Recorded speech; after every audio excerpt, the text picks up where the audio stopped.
bringing in 2020. Mm-hmm. Yay! Happy New Year! Happy New Year! Happy New Year! Okay, so as we know, when it was Laura and just Laura, Just me. we had a little bit of a mishap Mm-hmm. last week. So one of our very first New Year's resolutions is Mike is never allowed to leave when we are recording again. Never. Mike, you get that? Never allowed to leave again while we're recording. Yeah. So that's resolution number one. Number one. So welcome back in 2020. New you, new me, new year. Is that what we do? New everything. New everything.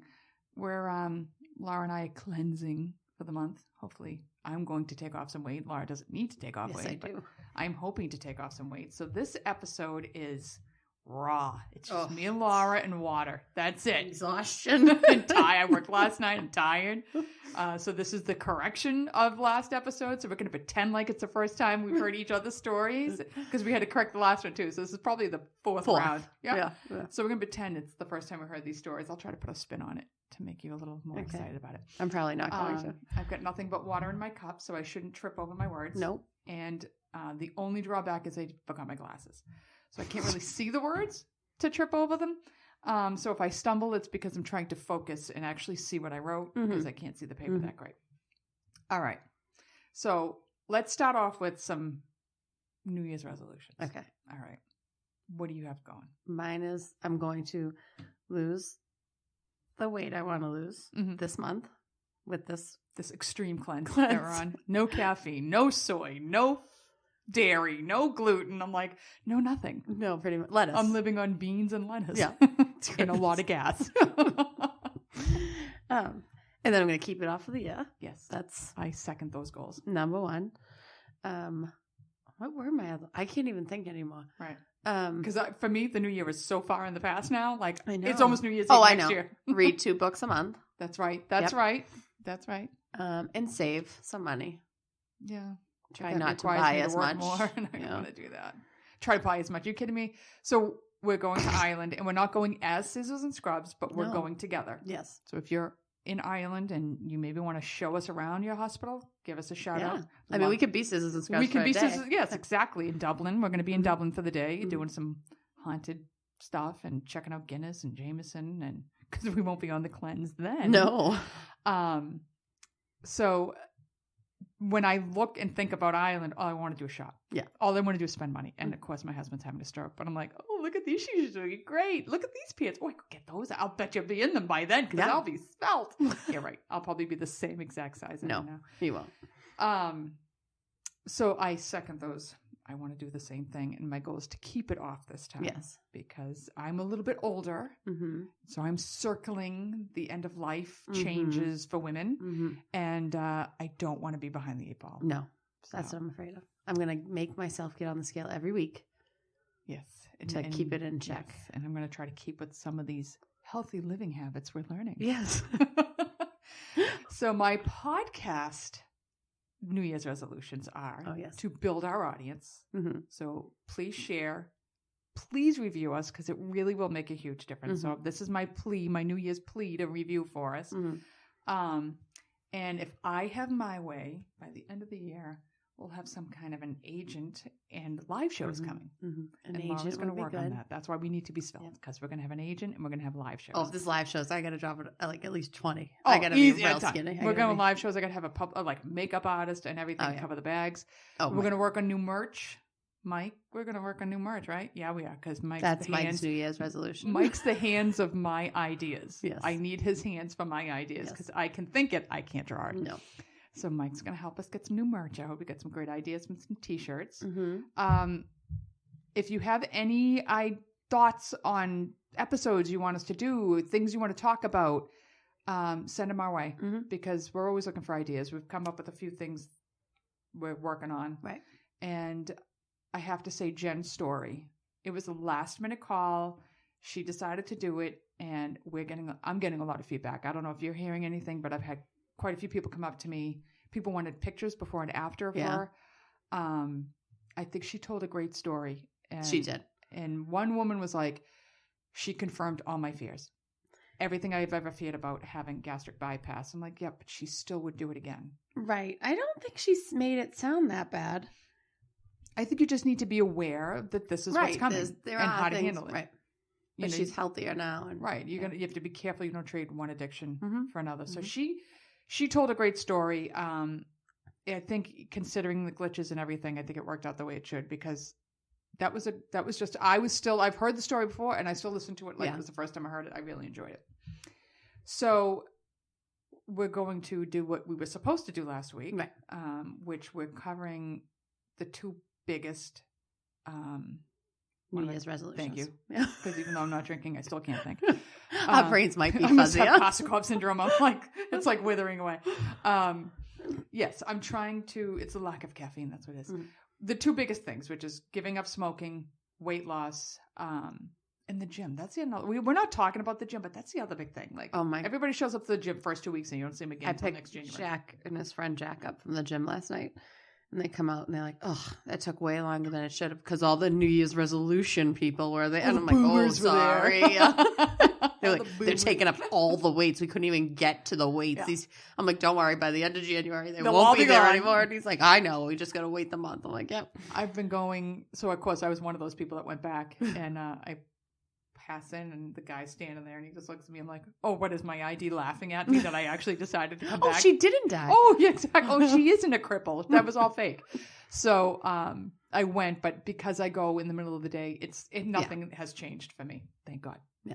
All right. So initially we were going to have you go last because you were leading right into Jen's story. Maybe do you want to go first this week? Because we're coming right off of Jen's story. Sure. All right. And it gives me time to actually focus on the words. Oh, God. Okay. And this is the first time I've ever heard this information. Yes. I'll be astounded. Yes. So I did the number one New Year's resolution, which is to lose weight. So I took it. Which both of us are trying. Right. So I took it with our surgical background spin, and I am talking about bariatric surgery or weight loss surgery. So just in case you don't know, bariatric surgery is weight loss surgery that makes changes to your digestive system to help you lose weight. Surgery is done when diet and exercise have not worked and you have serious health problems due to your weight. Some of those health problems could be heart disease and stroke, high blood pressure, non-alcoholic fatty liver disease, which is NAFLD, or non-alcoholic I'm not going to say this. Still. even steatohepatitis, which is NASH. Okay. It's a non-alcoholic hepatitis that kills your liver. NASH. Sleep apnea and type 2 diabetes. Which are all separately major things to worry about. Major health issues. But most of these people have them all. Right. Or at least 3 or 4 of them, right, which are a big problem. Surgery can be an option for you if your BMI or your body mass index is 40 or higher, if your BMI is 35 to 39.9 and you have serious weight-related health problems, or you could qualify for like a, we'll go over the types of surgeries, but there's like a scaled down version. Right. You could qualify for a lesser version of the bariatric surgeries. God help me. We're on a roll, dude. Yep. I gotta get us some chocolate. No. If your BMI is... All I want is bread. I know. If your BMI is 30 to 34 and you have serious health problems as well. So you don't have to be as heavy. You just have to be overweight, obese, and to have health problems. Okay. You don't have to be like morbidly obese to have these surgeries. 4 common types of bariatric surgery are the Roux-en-Y gastric bypass is one. This is when the surgeon creates a small pouch at the top of the stomach, which greatly limits the amount of food you can eat at one time. And then the small intestine is cut a small distance from the main stomach and connected to the new pouch. Food goes directly from the new pouch into this part of the intestine. So if you look at the stomach, it looks like an old Jordache bag. It does. Remember those Jordache bags? I do. So picture taking the Jordache bag and cutting just the corner off and sticking your colon, your digestive tract, to that little tiny part. Right. And the rest of it's just hanging out. So your stomach now is a fraction of itself. Yes. So you can only eat like a very small amount. And then you're completely full. So anyway, so the intestine's hooked up to that part. Then the main part of the stomach is still in there. They don't take it out.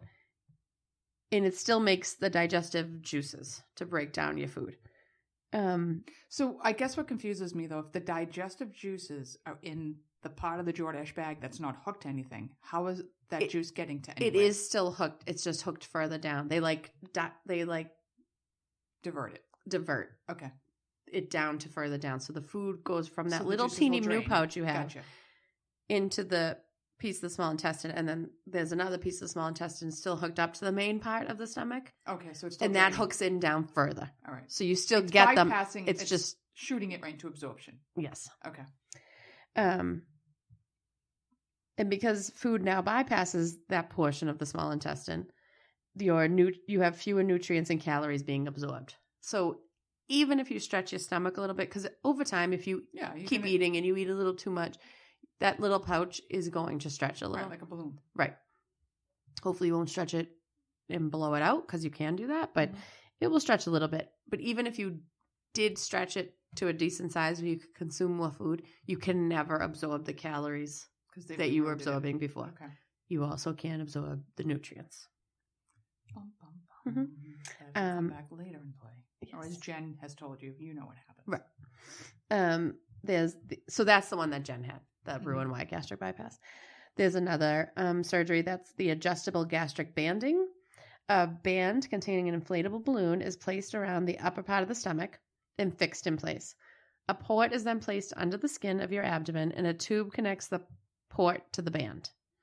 By injecting or removing fluid through the port, the balloon can be inflated or deflated to adjust the size of the band, which adjusts the size of the stomach. Gastric banding restricts the amount of food you can consume, so you feel full faster, but it does not reduce the absorption of calories and nutrients, because it has nothing to do with your small intestine. Okay. So it's only the size. Jordache bag, you've stuck an elastic around that little corner. Right. It's all still hooked up, but you're squeezing the elastic shut, so you feel real full. Gotcha. Real fast. So you don't eat as much. And your doctor can, if you're like, I can literally only eat one bite and that's it, he can take some out, make a little more control over it. Right. Or if you lose a lot of weight, they can deflate it, let you try, see how it goes. So it's not as permanent. There is a sleeve gastrectomy, which is when part of the stomach is removed. The remaining part is shaped more like a tube than your pouch, than your Jordache bag. The smaller stomach. Loved those. Yeah, I did too. I ate a blue one. The smaller stomach can't hold as much food. It also produces less ghrelin, Grelin, which is the appetite regulating hormone, which can then lessen your desire to eat.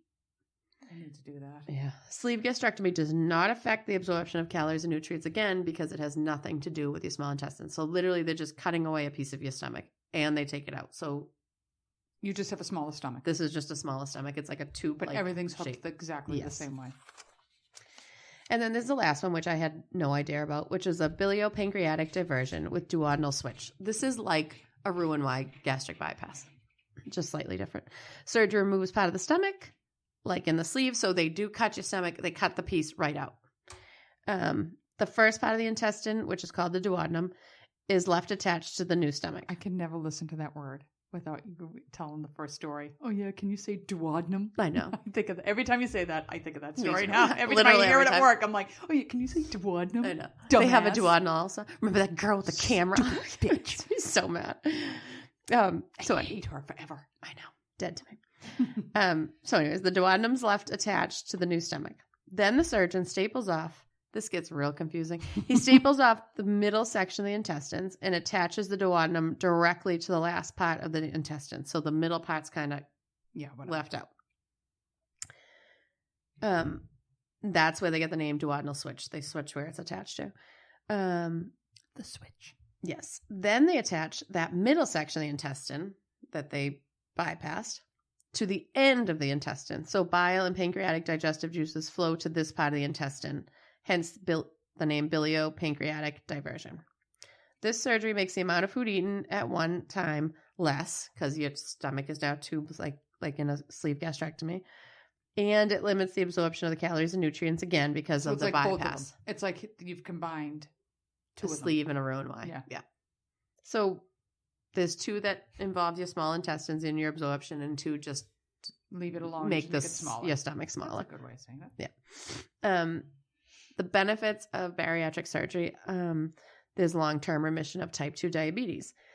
Diabetes is the leading cause of kidney failure, non-traumatic lower limb amputations, new cases of blindness, and associated with heart disease, stroke, hypertension, kidney disease, and pregnancy complications. Let's just say when we're at work and you see these vascular disasters, they always have diabetes. Yeah. Always diabetic. So you have, like, all your kidney transplants, they always have diabetes. When your doctor tells you you're pre-diabetic, take it very serious. It's very serious. Or when they even tell you you're diabetic, take it very serious, because it's a slow killer. Yeah. And it kills you from the inside. A lot of times you don't see your heart attacks and stuff like that. They don't see it happening, so you think there's nothing going on. It is a deadly disease. I think people blow it. I mean, type 1. I think they blow it off. Everybody knows type 1. Very serious. You're really sick. It's like, it's bad. Type 2 is just as serious. It's just not longer. It just takes a long time to build up. And you're going to be like handicapped, because now you don't have a foot. Now you don't have a leg. And it takes you piece by piece until there's nothing left. Right. So after surgery, improvement in metabolic control is seen within days to weeks. So after you get bariatric surgery, you can see changes in your metabolic system, which will then help change your diabetes in days. Imagine. I know. In studies of 28,616 obese diabetic patients, remission or improvement in diabetes at 12 months post-op, the results were 83%. 83% of patients that had a Roux-en-Y had improvement. That's 55% with the sleeve gastrectomy had improvement or remission, and 44% of patients that had the gastric banding had remission or improvement in diabetes. That's huge. That's huge. It's at least half of these people I have going either into remission with diabetes or have huge improvements. Major step in getting healthier right there. It changes their life. And the sooner you have the surgery, like the sooner when you're diagnosed or you're pre-diabetic but you're overweight, and if the sooner you have the surgery to your diagnosis, the more likely the chance of remission. Okay. So even if you had a long time, diabetes for 20 years, it's going to improve. Right. You might not go into remission, but it's definitely going to improve from the surgery. But if you've had diabetes for a year, your doctor catches you, hey, get the surgery, it can go into complete remission. You don't have, When I used to watch The Biggest Loser, loved that show. I loved it. It's coming back. I heard that they're going to, they're restructuring it because, do you remember the girl who was on it last time, Rachel? She looked like Karen Carpenter at the end of that show. She did, yeah. She looked awful, and they were all shocked. But the first thing they would be off is their blood pressure medication and their diabetes. Right. Immediately. It helps, quote unquote cure it. I mean, and that's a huge win. I mean, that's huge. We should probably do a diabetes episode. Probably. But real quick, the difference between type 1 and type 2 is type 1, you're born with it. Type 2, you develop it usually from lifestyle habits. Right. It's not like because you're a healthy marathoner, it's usually you're living an unhealthy life and you develop type 2 diabetes. So it's something that is avoidable. Right. Another benefit is the treatment of fatty liver disease. The only good treatment for NASH, which I already told you I'm not going back over, but it's a non-alcoholic hepatitis. Ain't gonna do it. Nope. That kills your liver. The only good treatment for it is weight loss. NASH is the number 2 leading cause of needing a liver transplant. Oof. Studies show more than 80% of resolution of NASH after bariatric surgery. So again, that's a big deal. Huge life changer. I mean, if you're that sick that you need a liver transplant, it's because of fat in your liver. Right. I mean, and this can help with 80% of the time. I mean, that's huge. Yeah. And they say in the next 10 years, because they think America's going to be mostly obese in the next 10 years. But look at how we eat. Not for nothing. Like, if you have to buy peanut butter and jelly in the freezer section, there's a problem. How lazy are you? You can't make a fucking peanut butter and jelly sandwich. I know. Breakfast's this and the cereal bars, and we eat crap. Oh yeah. And I'm the biggest offender. McDonald's is my go-to. Love it. Love McDonald's. Can't get enough of it. But McDonald's, Chick-fil-A, Taco Bell, Wendy's, and they're all outdoing each other to see who can make it bigger and better and greasier and fattier. And even the Fleet Center, when they released their new menu, let's have hamburgers on donuts because that's good for you. And have the cheesy fries. We eat awful. It's awful. I'm awful. Well, we're only getting bigger, better, and worse. Right. So they say within the next 10 years, they think NASH will be the number one leading cause for needing a liver transplant. I believe it. Another benefit is improved cardiovascular health. Surgery has been reported to cause normalization of hypertension in 30 to 50% of patients that were on meds and reduce the need of meds in 20 to 30% of patients that had bariatric surgery. High blood pressure, sorry. Studies show that surgery leads to the resolution of hyperlipidemia, which is high cholesterol. High cholesterol, high fats in blood. In about 60% of the patients that have bariatric surgery. Resolution of it. And then surgery leads to 50% reduction of heart attack risk and 50% reduction of stroke risk. And those are huge. Huge. The killers. And if they don't kill you, they change your life forever. Is brutal. Yeah. Even a heart attack. I mean, it just changes your life. Part of Jen's story she didn't tell because she tells you her husband had a stroke, and her stroke, the stroke was directly linked to he had a hole in his heart. But he was a big guy too, and afterwards he had the surgery. Right. And it's a game changer because you can't risk another stroke. No. Another benefit is improvement in joint pain and osteoarthritis. Surgery relieves the pain in as soon as 3 months, which is a predictable outcome. You have all that weight on these joints. You lose, 100 pounds in 3 months. Your skeleton didn't get any bigger, just your fat did. Right. So you're relieving all that pressure. Your joints and bones from all this pressure. Studies show that the frequency of back pain was relieved in 83% of patients, and lumbar back pain symptoms were reduced in 82 to 90% of patients after 6 to 22 months. I mean, your little tiny joints aren't meant to carry 400 to 600 pounds around. No. They're not meant for that. Even if you're only 50 to 75 pounds over, that's a lot. I mean, look at your ankle. Your ankles aren't very big. Right. And you're putting all that weight on there. Yeah. Another benefit is sleep apnea improvement. Studies show that achieving and sustaining a normal body weight often allows people with sleep apnea to stop using a CPAP machine. You have, again, you're laying there with all that weight on your neck and your chest and your abdomen. You can't expand. It's on your throat. You can't open it up. Sleep apnea is a killer. Yeah. Silent killer. Yeah. I know people think it's no joke. Oh, no, I'm not using the CPAP. It makes a lot of noise. They don't make a lot of noise anymore. And they snore. I'm fine. Well, it's not. And even if you don't die from it, it directly affects your everyday life. You don't even know how tired you are. You're tired all the time. Yep. Exactly. And you don't even realize the night's sleep you're getting until you're on that CPAP. And then you turn into, I'm going to have coffee, and that usually has cream or milk or sugar or this. Have a donut with that coffee. Turning to all this stuff that's just going to add to your weight gain. It also benefits polycystic ovary syndrome and infertility. PCOS is the most common endocrine disease in women, and it is strongly associated with obesity. It's found in 30 to 70% of obese women of reproductive age and is associated with irregular periods, excessive hair, and infertility. I know. Anything that gives you excessive hair is an issue. I know.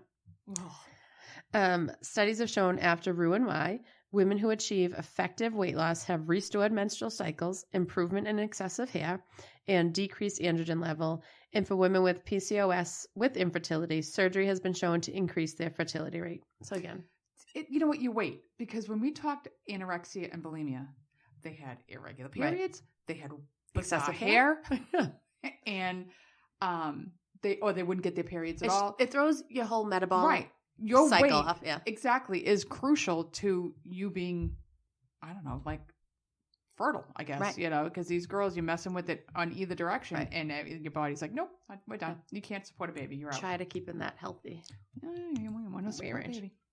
Another benefit is relief of depression. Many obese people feel depressed because of poor body image and social stigmas.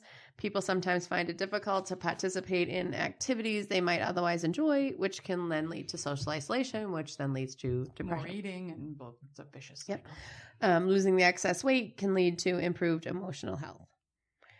So now those are the benefits. So now I have some post-op risks and side effects.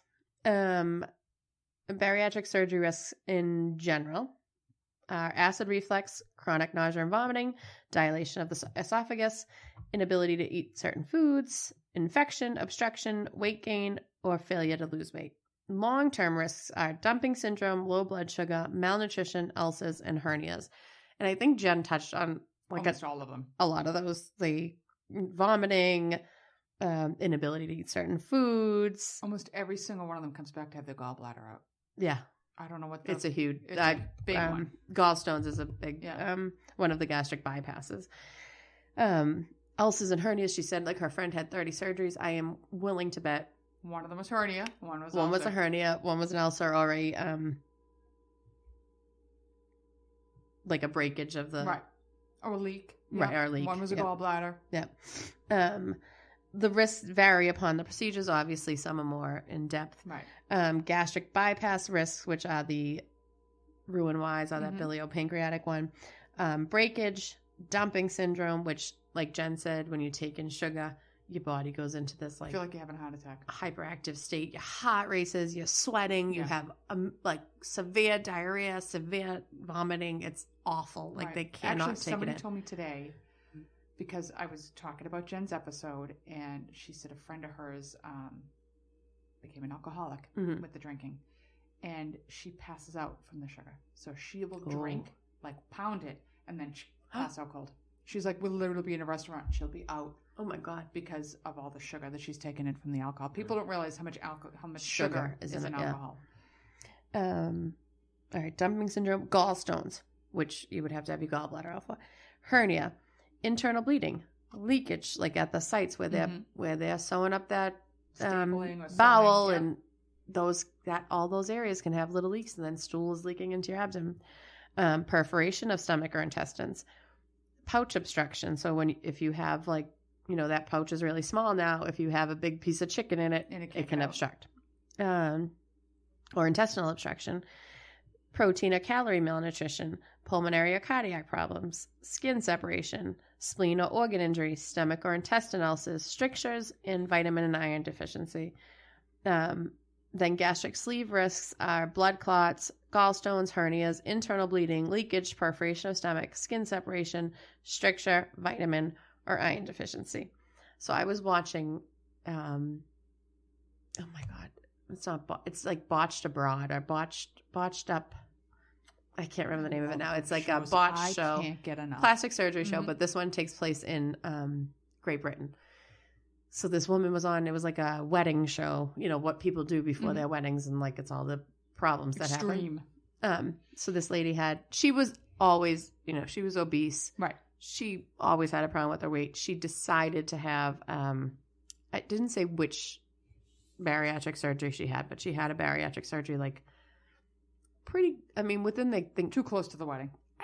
Too close to the wedding. She had to have about 30 surgeries afterwards. She had immediately she had a leak. So she had bowel contents flowing into her abdomen. So she had raging infection in her abdomen. She was in the hospital for ever. And she had multiple surgeries after that. She obviously had hernias because she had So you already have body image issues. Right, and now you've got scars of the wazoo from it. Oh. And then she had mesh implanted, so she must have hernias. So we fixed the abdominal wall with a hernia with mesh to keep it stable. So now that's infected. It's been 2 or 3 years since her surgery. She still has a vac dressing in this she still has an opening in her abdomen that won't heal because of these infections. So we put a vac dressing, which is like a sponge, and it's hooked up to a suction canister, and it sucks out all the fluid and bacteria. Helps heal the wound from the inside out. She's had it in for over a year. Oh. And she wants to get married, but they kept putting the wedding off. You want to kill yourself. Yeah, because she has a back dressing on. Right. With this, she has to wear the suction canister around her. So she went to this plastic surgeon. She's like, we're getting married in 3 months. What can I do? Blah, blah, blah. And he was like, nothing before your wedding. This will not heal. So they never even ended up doing her surgery on the show. Because he's like, you won't be healed in time. You won't. We need to take all this stuff out. We need to take everything infected out and sat over, and then we can get rid of, she had excess skin. We can get rid of the excess skin. We can almost a blessing she has the excess skin, because she may be able to cover some of the scars by a tuck. Right. But anyway, this poor lady, so she had it was awful. But she had 30 surgeries after. It was nuts. What a nightmare. Yeah. What a nightmare. Yeah. So then I ended it with 10 things your doctor won't tell you about weight loss surgery from everydayhealth.com. Some of them we already went over, but one of them was you can get very depressed post-surgery. So a lot of people have depression going into the surgery, but they say there is, a good amount of people that develop depression after or their depression worsens. It happens in about 13% of patients. About 6 to 12 months after gastric bypass surgery, they were studied and their depression did worsen. I wonder why. I don't know if it's because you're not having what you were using. You're not having and the you food gave up your and the addiction, sugar. Right. your thing that made you comfortable. Yeah. Excess skin can be an issue, and corrective surgery is costly. So you've 300, 400 pounds. All that skin's been stretched for all those years. And there's a lot of skin. Yeah, it doesn't come back. No. So yeah. And it's like under your arms. It's under your neck. It's your flaps over. Panis. Yeah. So a lot of people get it removed after. It is cosmetic surgery, so you do sometimes have to pay for it. If it's a lot and you get like rashes or infections or yeast infections under it, that can be covered. Your belly, they might like take some of the skin off while they're closing it, If you're having a problem with it, it can be covered. Right. If you're not, it might not be covered at all. So you do have to pay for that on your own. Or go on botched and they'll take care of it. Right. Either way. It could, like we already talked about with Jen, it could boost your risk for alcohol use or drug use. They're not sure why, but they said most of these studies say that it's not a psychological problem, even though I'm not buying that. You're covering one with the other, but they do say it is something physiological, whether it's the absorption I think it's of both. it. Or, I think it's both. I think you're trading one addiction for another, right. And this is a really easy one because you're getting a buzz. Right, immediately. 2 steps. Yeah. You still need the gym membership. You still have to work out. You still have to do work. People are always like, oh, it's an easy fix. It's an easy fix. They should work hard. These people still have to work hard. Mm-hmm. That you lose the weight, right away, but to keep it off and to lose more, like to where you want to be, you have to work. You have to work. I've seen at least 2 people close to where we work put all of the weight and then some back on. Yeah. Like bad. Yeah. Bad. The person had to sit to work because they couldn't stand Mm-hmm. anymore because of the weight and had taken off easy 150 pounds, put all of it back. It's not an easy fix. No, it's not. You work really hard for it. It's a lifelong struggle. Yep. You can't have soda. The carbonation puts a ton of pressure on your stomach and can cause it to expand. Cannot have soda anymore. It could put a strain on your marriage is another thing. You're going through this huge transformation. Usually your spouse isn't, and they've been used to one style, and sometimes it's that they're taking care of you, that you need the help, and now, they don't have to because you can get up and go do that, or you can. And they wanted to take care of you. Right, that was like their role. So it's a whole, or you all of a sudden look fantastic, and they're kind of feeling bad about themselves. So it can put a big strain on your marriage. When just be aware of My 600-Pound Life, a lot of them get divorced. Yeah. A lot of them. I mean, one guy I'll never forget. I think he liked big girls, and he said that. And he told her, if you lose the weight, we're gonna be done. And she started losing the weight, and he was just so mean to her. Well, and he picks her up from the hospital and drove her to Kentucky Fried Chicken. Oh my God! I was like, you asshole! And you can't, if you're with somebody like that, that's not healthy. Anyways, because they don't want you to be healthy. Like your significant other should want you to be healthy and live a longer life, right? But just be aware of it beforehand. Go to counseling. Know what's coming down. Keep it in mind, right? I think everything else, it says like the risks are low compared to doing nothing at all usually. And most people say they do it again. Yeah. Like when we talked to Jen. So we both have a friend that we work with, Brittany, that had gastric bypass surgery. And she wrote in and just told her story. So I'm just going to read it verbatim from her. She did a really nice job with it. We've known her for a long time now. And she's had some struggles. Yeah. Like but I'll tell you, whatever she's doing now, Brittany, you look great. Yeah. She looks awesome. And she's got to be, the health benefits. Yeah. Yeah. So this is her story. At the age of 20, after being diagnosed with prediabetes and fatty liver, which are two of the biggest things that this can change, I made the choice to have gastric bypass. It wasn't really a hard decision because I had to do something, otherwise I was going to die. It was really difficult. Not only did I have to teach myself new behaviors physically, like eating and exercising, I had to face things emotionally. Unless you face yourself 100%, you won't succeed. It's a very grueling recovery, and you risk a lot by having the operation. Even now, 11 years later, I still have to think about everything I put into my mouth. I lost about 120 pounds originally after the first year and was able to find my career in surgical technology. I would not be able to do this job at almost 400 pounds. I went through the motions for the next 10 years or so and slowly gained back 30 pounds because I was mentally unhappy and refused to deal with things. It scared me how easily the weight went back on. About a year ago, I was 11 years out, 30 pounds heavier, and very unhappy. I made the decision to join a CrossFit gym and change my diet. With a lot of coaching from very special people, I was able to lose that 30 pounds plus 20. 11 years later, and I'm down about 140 pounds. My life has changed drastically. I'm so much happier with myself. If I hadn't had the option to have that surgery, I probably wouldn't be here right now. If you are thinking about it, I urge you to do therapy and prepare mentally as much as you can before. Otherwise, you'll set yourself up for failure. It's not an easy journey. In fact, it's one of the hardest things I've ever done. But I promise you, if you decide to do it and do it correctly, it will change your life. And she, like I said, that CrossFit's working for her. She looks great. And again, that's just one of those things, like it says, it's not this easy fix. Like she had it. And I think, she went along with it. But like she said, she wasn't doing anything. She wasn't really into exercising. She had to teach herself to do all that. And she I also gained think way she's back. Seeing the results from it. It's building confidence. It's making you feel better about yourself. Right. I think I was looking for the number.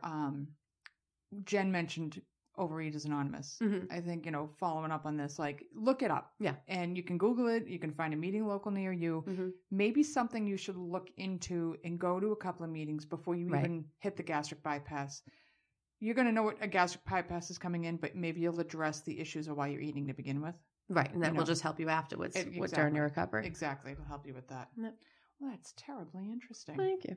I think I like that. I think I like it better this time. Oh, good. The fourth time around. Yeah, I think the fourth time for the first time. Fourth time's a charm. So I'm doing the other big one, which maybe isn't as big anymore because smoking's becoming kind of passe. Yes. Though vaping is on the rise. Mm-hmm. But we're going to go back in time to New Year's of long ago, as they did on Waynesville. We're going to go back to the 70s. We're going to go like 1976/77. Everything is brown.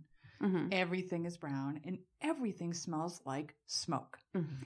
Where my mother gives me a $5 bill and says, "Go down the corner and get me a pack of Winston's, and you can keep the change." And I come home, and she puts it in her super fancy gold lime cigarette case. I played with those my entire childhood. Yep. The gold lame one, the silver lame ones with the little... Those were the super fancy ones. If you were just a very utilitarian kind of mom, you had the one that had the lighter pocket in the front of the cigarette case to put your Bic. Oh. You remember those? I think I've only seen them. Oh, it was like my aunt is very utilitarian. Mm-hmm. Everything in her house was brown, including her cigarette case. And her cigarette case had a little pouch in the front for the lighter. Oh. So, and, in the 70s, you could, or even in the 80s, you would go to your ceramics class, because we had ceramics class at my school. We had cooking, we had ceramics, we had woodworking, and we had sewing. Home ec. At Catholic high school? I didn't go to grammar school. Oh, grammar school. Oh, we didn't have that. Grammar school. So, you could make an ashtray for your parents. Oh. Isn't this gorgeous, Mom? Here's the ashtray. We had a drawer full of ashtrays. We had a ton of ashtrays. They were all over the house. It's so...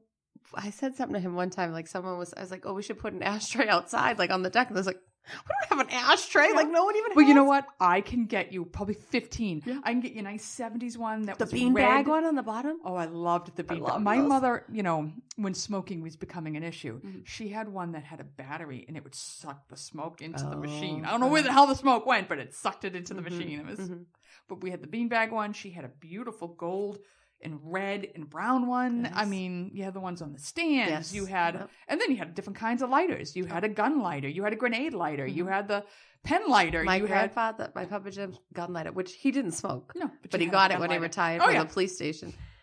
It had the little, the little what do you call it? The trigger, the hammer. The hammer light. would spark because it had like the flint in it. And then out of the...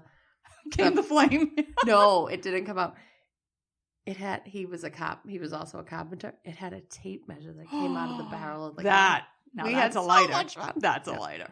One of my skills as a very young child, probably before I was in kindergarten, I could learn how to... My father had the old Zippo lighters. That's what I'm thinking of. I think it's Zippo. You know, the metal ones you would flip. Yeah, flip back. Yeah. And I would be able to pull out the inside. Ooh. And there was cotton on the bottom. And you would open the cotton. That's where he kept the flints. And I could load the flints for the lighter and fill it with lighter fluid. Nice. Lighter fluid. I'm 5. Yep. And that was like, Dad, can I fill your lighter? I thought it was so cool. Yeah. And then, you know, if we went to fly down to see my grandparents, we sat in the smoking section of the plane. Of a plane. The big tube. The back was the smoking section. So the tiniest part of the plane is where all the smokers sat. And that's where you sat with all your kids. Dying.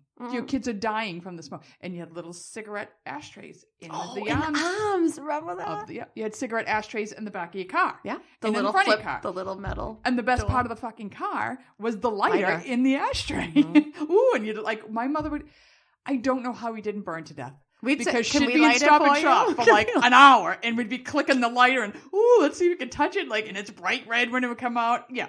I mean, these are my childhood memories. All revolve around smoking. Yeah. And then you'd go to dinner. Can I have smoking or non-smoking? And all that separated you was a glass partition. If that. Yeah. Some of them just one part was, and one part wasn't.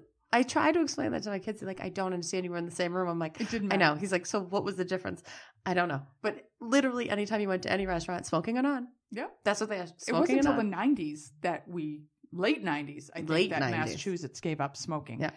And my mother, to this day, smoking is like her badge of honor. Like, I'm not taking the non-smoker seats. There better not be a non-smoker in my smoking section because I swear to God, if they tell me I can't smoke, there's going to be a fight. And she would literally like take that long ass 20-yard cigarette, you know, that she'd had a light from the next room because it was so long and thin. And she'd blow that smoke around waiting for somebody to start a fight with her with that cigarette. Oh my God. Every memory of her yelling, every memory of her is with a cigarette in that hand. And my mother comes from a ginormous family. All of them smoked. So when there was a family function, everybody was there with their 400-foot-long cigarettes, smoking away and drinking coffee and smoking and drinking coffee. She only quit 3 years ago. She was the last one of this entire family that gave up smoking. Everybody in that family has died from cancer. Yeah. One way or another. Every one of them has died from cancer. They lived to be 95, but they died from cancer. Right. So, and it was just funny to see one after the other start quitting. And she was, hanging on. No, nobody's going to take it away from me. I'm not going to quit. I'm going to smoke till the day I die. It's just like, of all things to take on as a cause, smoking shouldn't have been it. Like, of all the causes you could have defended to your dad, it shouldn't have been smoking. But it was her cause. So that was the 70s. Like, car sick probably stemmed from me sitting with my parents in the car, both of them smoking, 20 degrees outside, the heat on full blast, and they would just barely crack the windows because it's cold. Yeah, but I can't breathe. And then my middle brother started smoking. So now we have 3 of them smoking in the house. And the worst smell in the world, like I'm talking about it and I'm being transported back and I can smell it. Is when they would sit in the bathroom because, you know, like the bathroom smoke is the worst. The bathroom smoke. Yeah. Like it sticks both from men. The moisture. Like not my mother. My mother was an in and outer. She had too much shit to do. But my brother would go in there and he would have his phone, his cigarettes, and I don't know what else. And he would be in there for hours talking on the phone and smoking. So between the smell of shit and smoke in that little wet, tiny damp. So I literally like, I can feel myself wanting to throw up. I'm back in that bathroom with him smoking away, talking to his girlfriends. We used to call it toilet time. He'd be there for hours, smoking his cigarettes, talking on the phone. I'm like, do they know you're taking a shit while you're talking to them on the phone? No.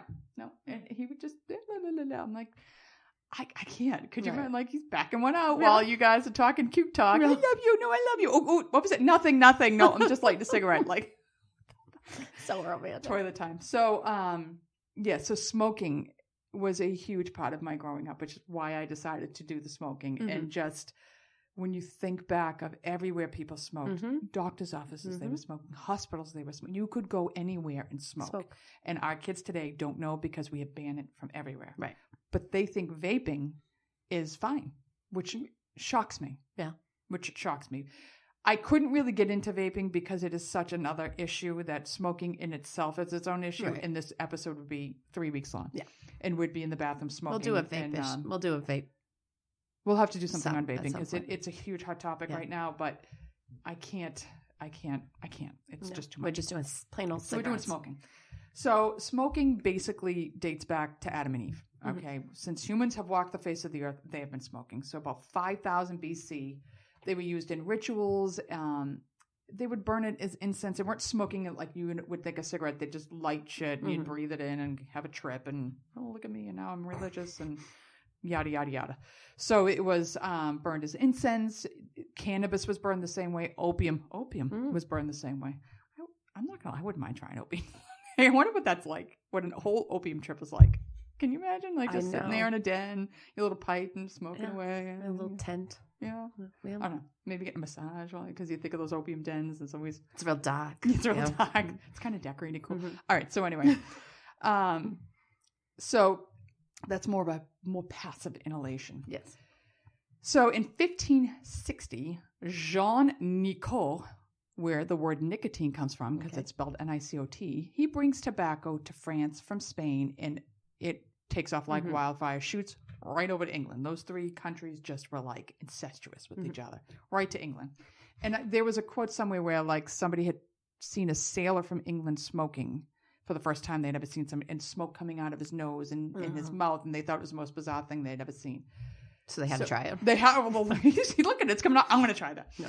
No. Tobacco, as well as tea, opium, and coffee, were originally used for medicinal purposes. Europeans come to America, and the cultivation, consumption, and trading of tobacco spreads like wildfire because now we have the space and like ideal temperatures to grow tobacco down south. Yeah, the tobacco not fields. so much up here. Not so much in New England. We were more in cranberries, and the south went right to tobacco and cotton.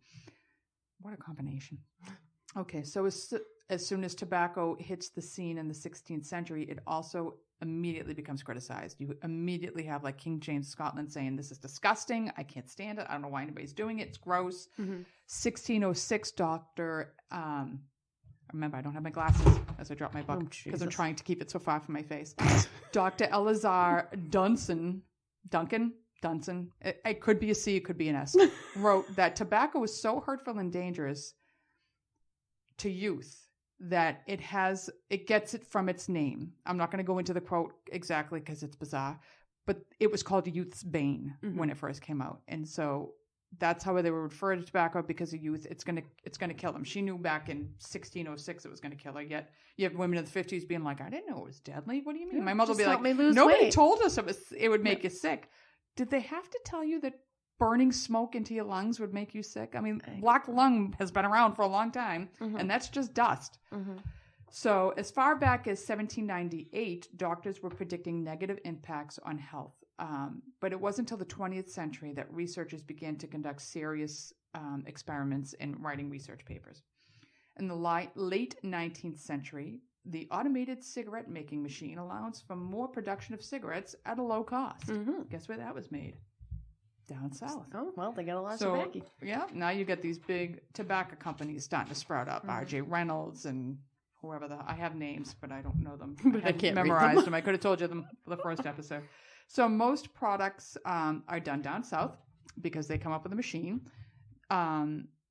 Virginia, as the Victorian age gives away to the Edwardian era, also as the Downton Abbey era, cigarette smoking becomes elegant and fashionable among men in society. In 1912, Dr. Isaac Adler, again, don't have my glasses, is the first physician to link smoking with lung cancer. 1912. He's like, there's a huge link between lung cancer and smoking.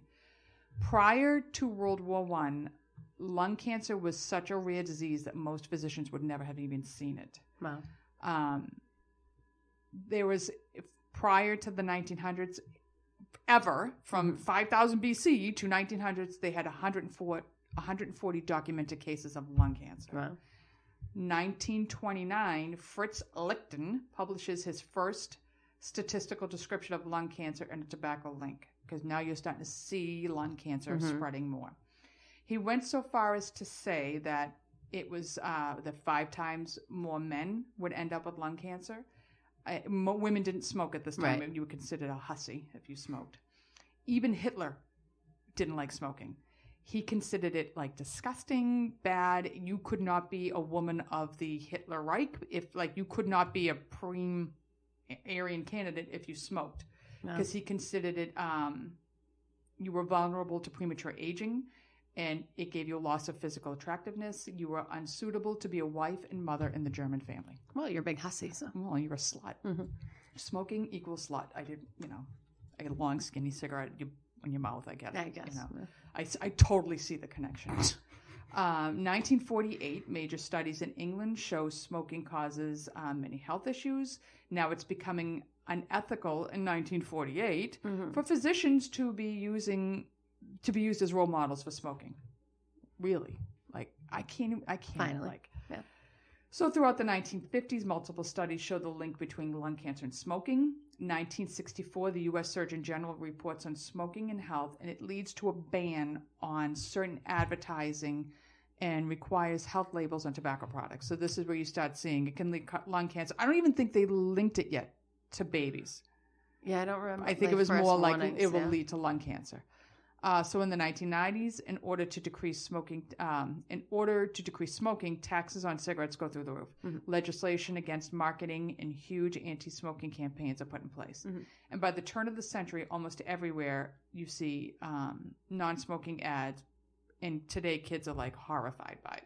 I'm not kidding you when I say my in-laws would smoke. And I said something like, "Oh, well, where was so-and-so?" And they're like, "Oh, they were cigaretting." I was like, "What?" They were cigaretting. I'm like, "Smoking?"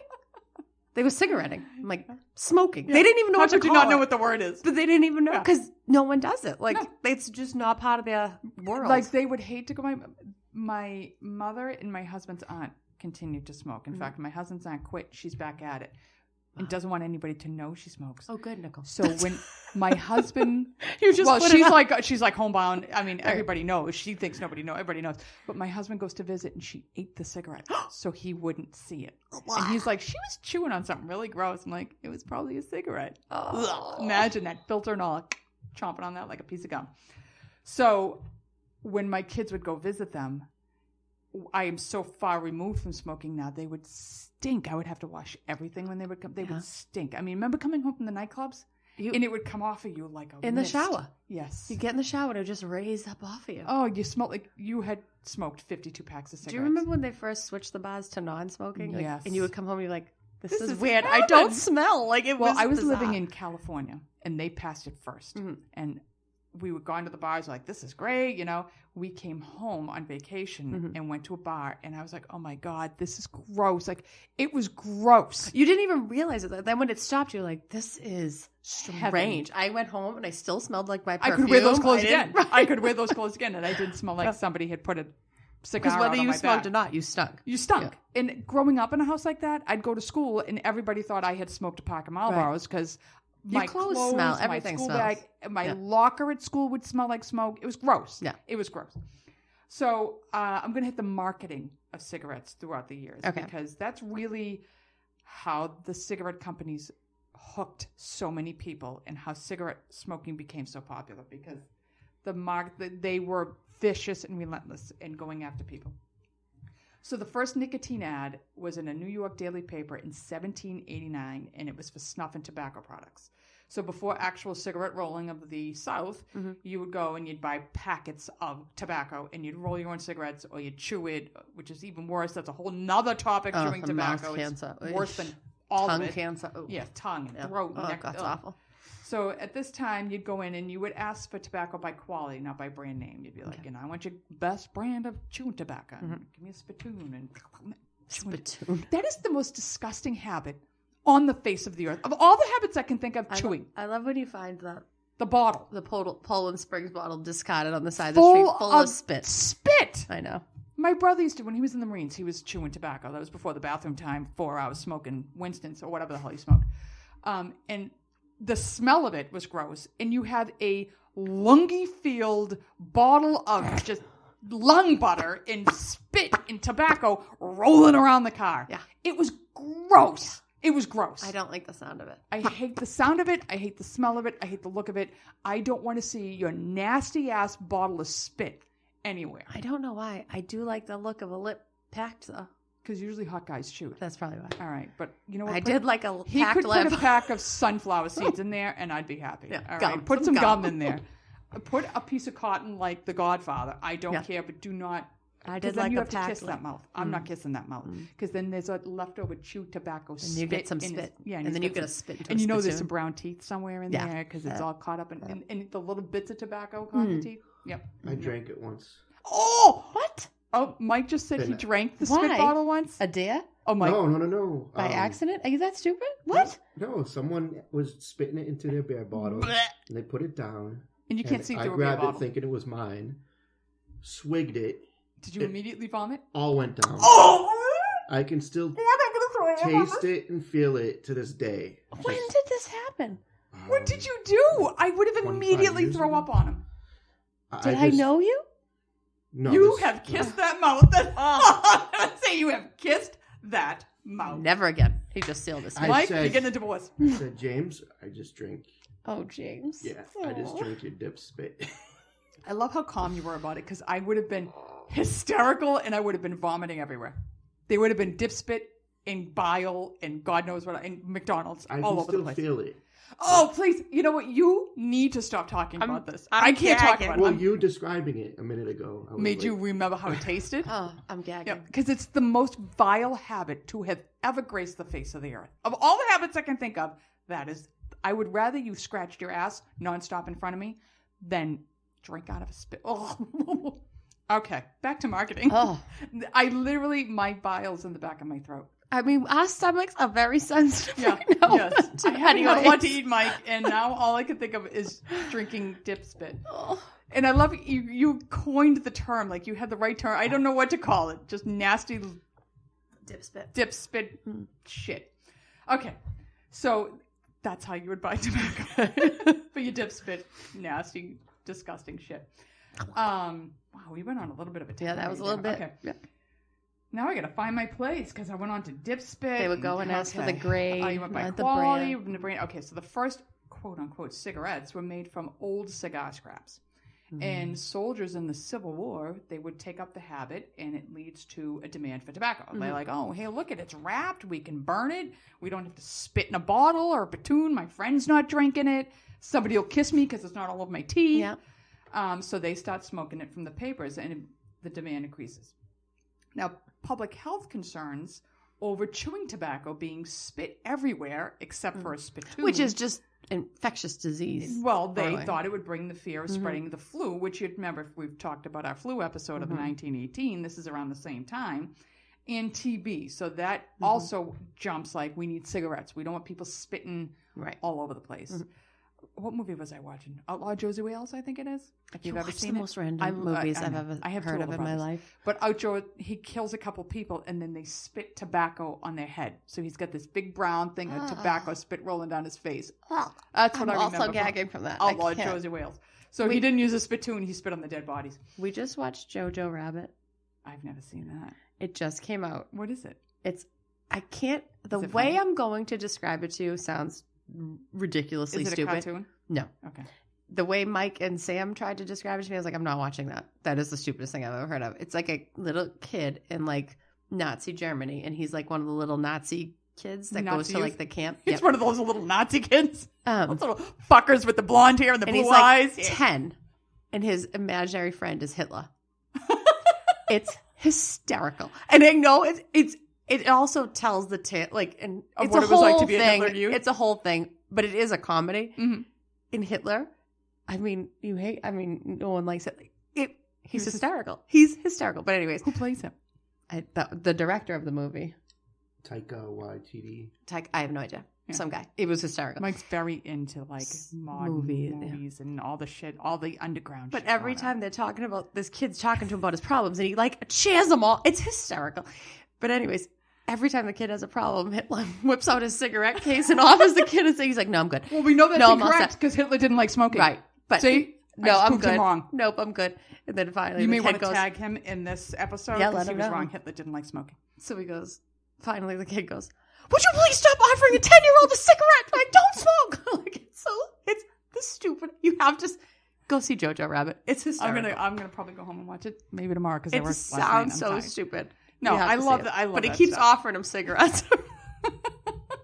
Well, they were incorrect, and he needs to know that. I'm taking a person on the front. Hitler thought it was disgusting. Oh, it's a satire. Maybe he just thought it was women were disgusting.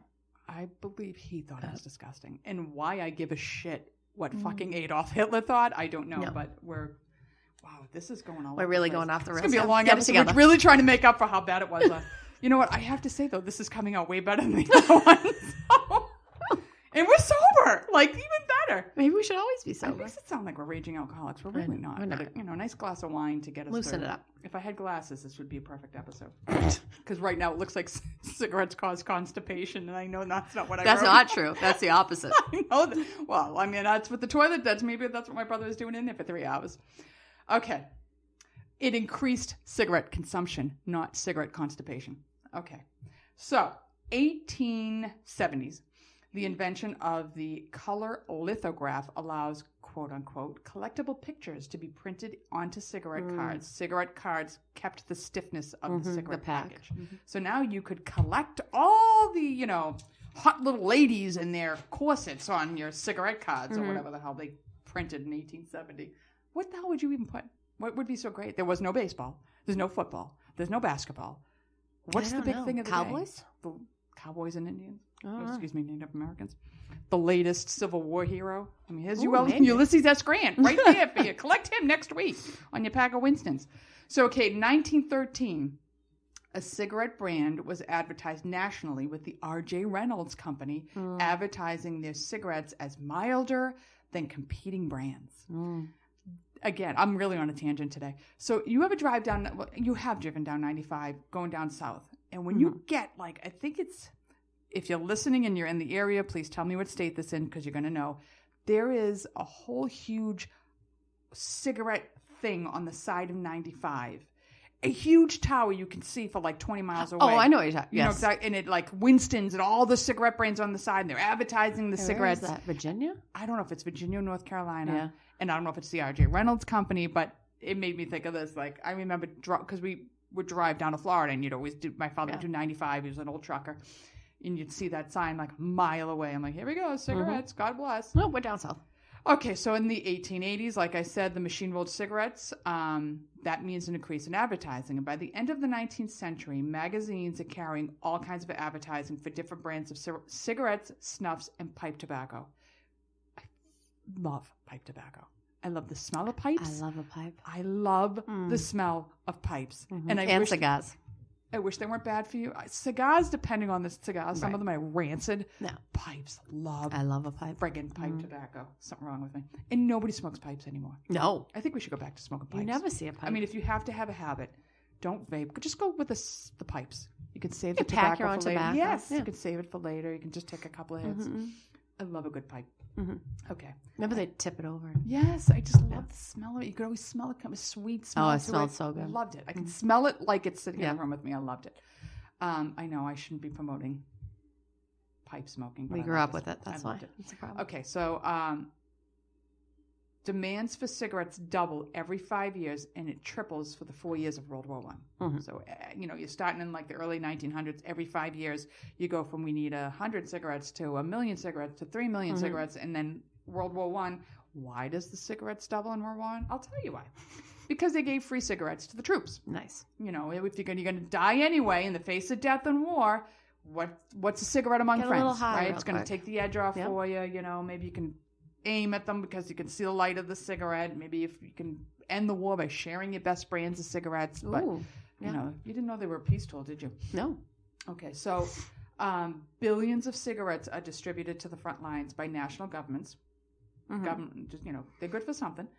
And private individuals would donate money to give cigarettes to the troops. And if you didn't donate money to give cigarettes to the troops, you were not patriotic. So now we've hooked all of these poor schmucks coming back with shell shock and limbs missing. Now we've given you cancer on top of it, but who gives a shit? So in the years between the wars, I'm going to give her a nice cigarette. In the years between the wars, you see more interactive techniques for marketing coming up. Mm-hmm. You get full-page color magazine ads and newspapers. You get cigarette brands starting to create slogans for their brands and are using celebrity endorsements. Some ads use fictional doctors reassuring their clients that a specific brand was good for their health. Mm. Smoking shows up in movies thanks to paid product placement. Yeah. Kind of like when you're watching The Voice and you see them all drinking Coke. Mm-hmm. That's paid product placement. Mm-hmm. Coke's paying them a lot of money to put that there, so they would pay you a lot of money to smoke their cigarette in that movie. Mm-hmm. In 1924, Laura's favorite menthol cigarette is invented. We invited it on into the band. Menthols. It's like smoking fucking mint leaves. Yeah. Ugh. I love mint. Ugh. No, I don't like that smoking cool. at all. It's a cool burn. It's a cool.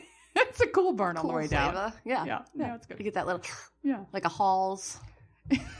Why would I want to smoke a Halls? I don't know.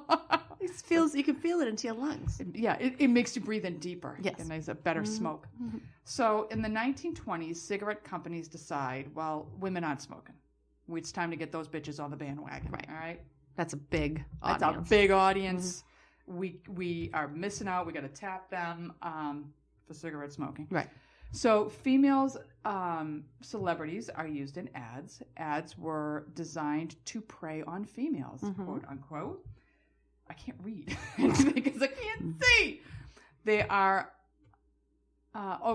They prey on the females' insecurities about weight and diet. Mm-hmm. And basically are telling you that if you smoke, you'll lose weight. Yeah. They are encouraging smoking as a healthy alternative to sweets. And the only problem with that is the sweet companies get really pissed because one of the cigarette companies markets, actually I'm going to talk about that later because they have a slogan of what they say. So they are targeting it for weight loss and they're targeting it instead of reaching for a sweet, go for a cigarette. Mm-hmm. So the cigarettes for women are marketed as, quote unquote, torches of freedom. Because now you're talking the 20s, you're talking the suffrage movement, you're talking women trying to get the vote. I can't believe we couldn't get the vote till the 20s. So they are torches of freedom. And on an Easter parade in New York, I think it's 1929, they were going to have a parade and they were recruiting women to be in this parade. You had to be good looking, but you couldn't be too modelly looking. Couldn't be too hot. You had to be hot, but not too hot. Right. Kind of like me. Kind of hot, but not too hot. I mean, I'm not like stopping. I mean, I have stopped traffic, but I mean, not like every day. Well, that's usually because I've tripped in front of the car that they stopped. But I mean, I've been. People have told me I'm too modelly looking. My little flaps over the top of my pants. It's hot. So you couldn't be too hot. Mm-hmm. And they hired photographers to make sure that these women were all taking pictures in this parade, smoking their torches of freedom. And these pictures are plastered all over magazines everywhere. Let's hook those with it. God bless. Mm-hmm. So now World War II is breaking out. That Franz Licht that I spoke about earlier that's saying that cigarette smoking is bad. He has published his papers and nobody cares. Mm-hmm. He's telling you there is a link between cancer and smoking. We don't care. So what do we do? With the knowledge that there is a link between smoking and cancer, we now subsidize cigarettes for the soldiers and we put it in their K rations and their C rations. Okay. So my son's been getting into some like old war movies and the prisoner of war movies. So there's a movie called Stalag 17 and it's a great movie. All the American soldiers are in a prisoner of war camp. And there's one guy that barters with the Germans to get everything he wants, and his locker is full of cigarettes. Cigarettes were money. Mm-hmm. Everybody would take it from the Goodwill packages that they right. And Cameron's like, "What do they do with the cigarettes?" I'm like, "It's money." Right. He's buying everything, and the Germans wanted the cigarettes, and the soldiers wanted the cigarettes. Mm-hmm. They're betting on mouse races because there's only rats in the place, and it's all cigarettes. It was hysterical, and he's like, "I don't get it." I'm like, cigarettes, that's the only thing they had access to. So the cigarette companies are giving the soldiers cigarettes. Mm-hmm. Now, during World War II, cigarette sales reach an all-time high. And not only are these guys coming back addicted to cigarette smoking. They're loyal to a specific brand because that's the brand they got in their K-Rat. I mean, it's ingenious, but it's devious. Sick. It's sick. It's sick. Again, these poor schmucks are coming back with all these issues. Let's hook them with cigarettes. So in the 40s and the 50s, cigarette companies start radio ads. Now you start seeing jingles for Lucky's and jingles for Winston's. And I mean, these are the cigarettes I can remember. My father was Camels, unfiltered. I will say I love the smell of the pack of the Camels because it was just straight up tobacco. God, how sick is that? Like, as this 5-year-old to be sniffing his Camels. They'll smell good. I was a weirdo. I know, but these are the things you remember. Like, that's what maybe my dad smoking his Camels and flicking his Zippo lighter in the morning. You'd hear it go off, and that's you knew Dad was up. So 50s and 60s, they go from radios to television, and you would sponsor an entire cigarette company would sponsor a show, and you'd have a jingle for that. Cartoons like the Flintstones would have the cigarette companies would advertise for the Flintstones, and at the end you'd see like Betty and Wilma having a cigarette, or Fred and Barney having a cigarette, smoking it. Yeah, the Jetsons smoking a cigarette. Like, you would just never see that today. So in 1964, the cigarette advertising code gets passed, and this starts prohibiting advertising to youth. They're starting to restrict how they're going to advertise. So they get ingenious, and they do a more like modified risk products, falsely implying that they're less harmful. So they were putting out roasted cigarettes, filtered cigarettes, menthol cigarettes, ventilated light cigarettes. So now you see Marlboro Light 100s, Winston Light 100s, and they got longer and thinner. Right. Still tobacco in them. They're not any healthier, but this is how they're going to start keeping you hooked. They offered these options of the menthol and the roasted. They offered unwilling smokers an alternative to quitting. Don't quit. Go to the lights. You'll be way better off. You know, it's healthy. Do the menthol. They taste like mint. You'll be way better off. It's like a Halls. It's like a Halls. I mean, what's wrong with the Halls? Those are good for your lungs. So you lighter cigarettes was so popular, but that by 2004, half of American smokers preferred lights over regular cigarettes. There is no healthier alternative, and studies suggest that these are easier to become addicted to and harder to quit. So you're going to quickly get addicted to them, hundreds, and then you can't get off them because they're light, and it's just a puff. That's how my mother, she quit for a year and she went back. I'm just going to take a puff. I'm like, that puff's going to become a pack. Right. No, I'll be fine. She was right back up to 2 packs a day. They also do racial marketing. So tobacco companies, they're supporting civil rights 100%. They're taking out full-page ads in Ebony magazine, supporting them 100%. These people aren't stupid. No, they're not stupid. They're going with whatever's big at the time. But what it makes me feel bad is we were stupid. Right. Because we bought this shit. Right. Like, how did you buy it's good for your health? I don't know. But we bought this shit. So even though it's illegal at the time, they're actually driving through black neighborhoods and giving free cigarettes to the kids. They're giving free cigarettes to the children of these neighborhoods. Disgusting. So, 1954, tobacco companies run an ad, and they call it a frank statement. And it's a part of a disinformation campaign to dispute reports that cigarettes cause cancer. They're trying to put out there, they're lying, these studies are stupid, they don't know what they're talking about, it's safe, it's great, After the Surgeon General's report in 1964, the restrictions of smoking and tobacco advertisements, you see a more subtle approach. They continue to dispute nicotine ads, but at the same time, they're adding more nicotine to cigarettes to make them more addictive. Joe Camel comes out. Now you see a rise in kids smoking. I mean, you had the Joe Camel dollars, and you collected enough Joe Camel dollars. Joe Camel was everywhere. And with every pack of cigarettes, you got Joe Camel money. And then you could trade that in for a record player. Sweatshirts. Record player. Like anybody has one of them. Well, my daughter Sam has one. Right. They're making a comeback, the record players. So now what they're doing passively, because I would love to know who owns a lot of these vaping companies. I wonder if these companies are behind these vaping companies because they lost money in cigarettes, but vaping's on the rise. So who's making Juul?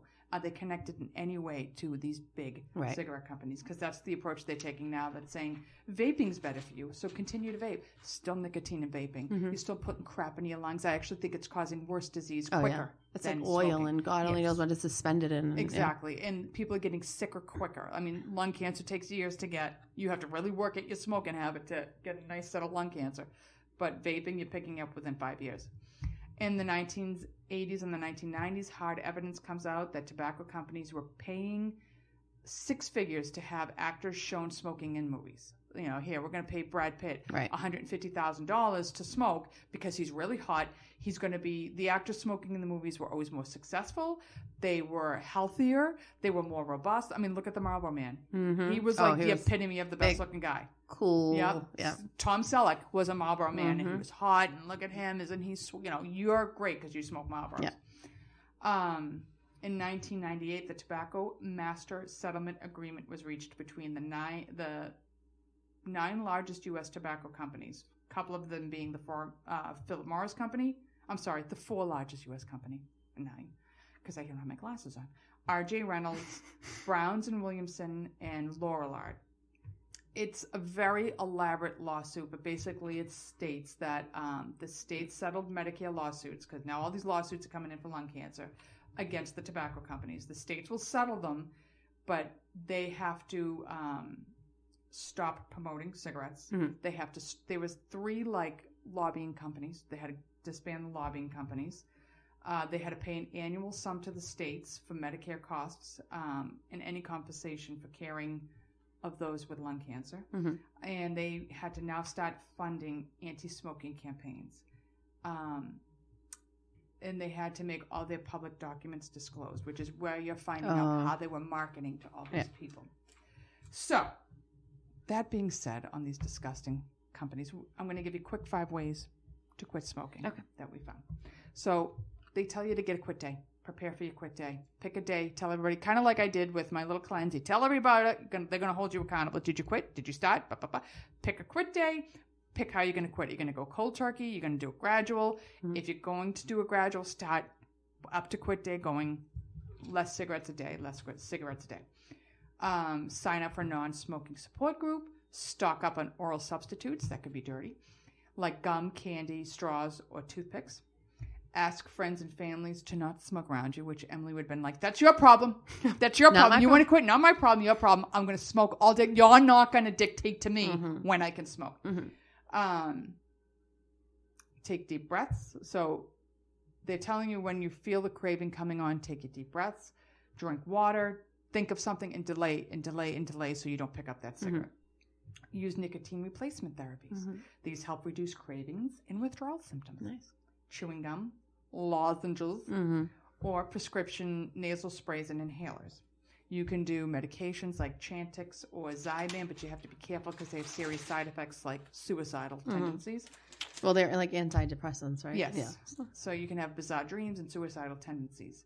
Seek behavioral support groups, and you can try alternative therapies. This is, to me, as gross as the dip spit. Nicotine drinks. That sounds like you're just drinking the spit. You might get. I guess that's a dip spit. Yeah. Go and find somebody who's chewing it and drink his drink, and you'll be fine. Because it's probably healthier than burning it in your lungs. Yeah. Putting somebody else's disgusting spit in your stomach. I mean, you have a lot of acid in there. Nobody would know. No.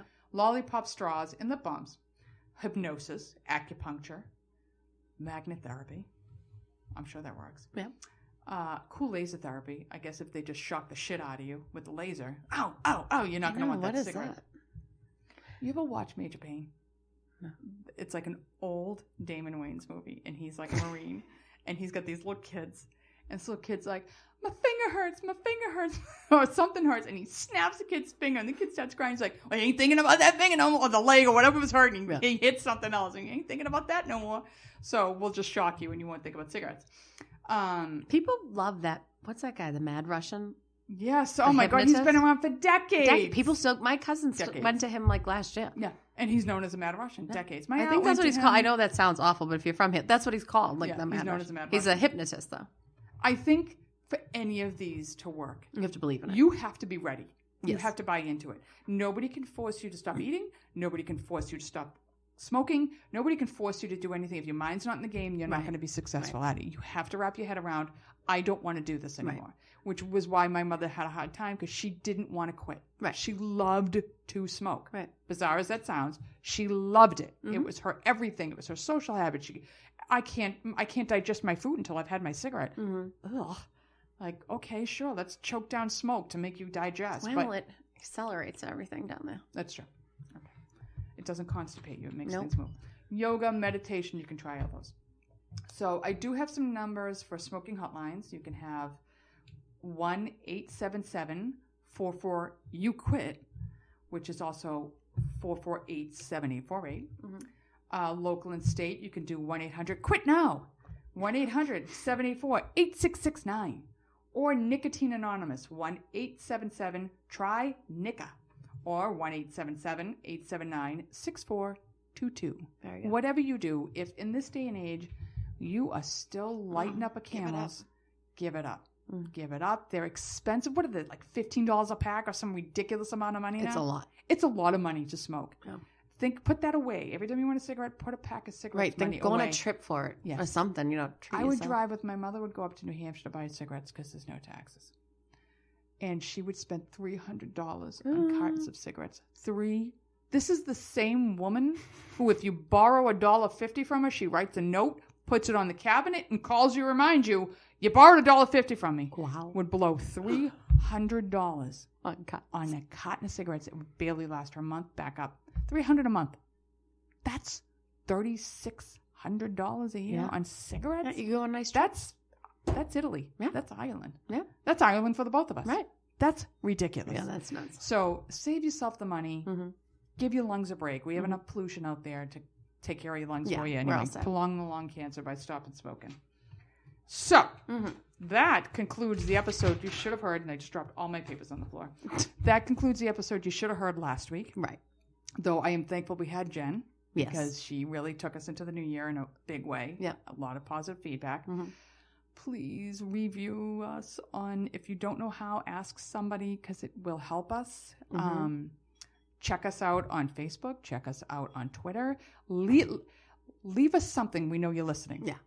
As much as I love talking to Laura, it's exciting when we hear somebody we don't know coming in and saying, and they come in every once in a while, somebody pops in and be like, and you have no idea. We're like, oh, it's a rando. I love my randos. Right. We need more randos. Normal randos, but we need more randos. Yes. Yeah. We don't have any kooks out there, but, well, they're fun too. If you have stories about smoking, weight loss, if you have something you want us to talk about, just shoot us a quick little note. Yeah. Put it on Facebook. Put it on Twitter. Just let us know you're listening. Because I think we're going to have a fun year. We got a lot. I mean, I've had a great year doing this. It's been fun. I've had a lot of fun. So our anniversary is coming up, Laura, and our anniversary is coming up. So we'll do a little, kind of like the first episode. We'll just sit here and we won't be on the cleanse anymore. So we'll have a drink. We can have a drink. Yeah. And we'll go over some of our favorite things in the past year, some of our things in the OR that have happened. If you have something like, if you have great stories you want to ask share, or a story or whatever, or like, oh, I wonder if they've done that, whatever. Yeah. Be part of our anniversary episode. Write in and tell us. We'll read funny. Like, one of my favorite things was the Robert Ducky story. That was a great story. You've got a story? Send it in. It'll be funny no matter what. Even if it isn't funny, even if it's somebody who needs to hear your story, tell us. Yeah. So that being said, we love you all. Happy New Year. Happy New Year. And here's to a great 2020. Yep. Like, subscribe, rate, and review the Scissors and Scrubs podcast on whatever podcast app you listen to us on. Follow us on Twitter, Facebook, and Instagram at Scissors and Scrubs. And email us any of your stories or thoughts to scissorsandscrubs@gmail.com.